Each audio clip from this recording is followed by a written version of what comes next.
Solve the following system by substitution.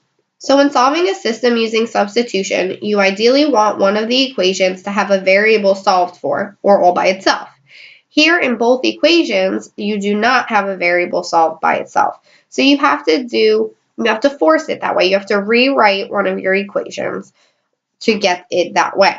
Now, the choice here, there's not a wrong one, there's not a wrong variable to solve for, but if I look at my first equation, I see that the y variable has a positive 1 coefficient, so I would be able to get that alone very easily in just one step. I can subtract the 6x from both sides and get y equals negative 6x plus 6. And now my y variable is by itself, so I can substitute that expression into y in the other equation. So I can now rewrite the second equation as negative 3x plus 2, not y, but times the quantity negative 6x plus 6, and equals negative 18. Now I can solve this equation for x by distributing the 2. So minus, let's just rewrite that because it would be negative 3x minus 12x plus 12 equals negative 18.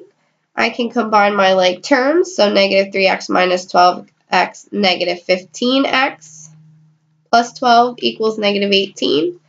Subtract 12 from both sides.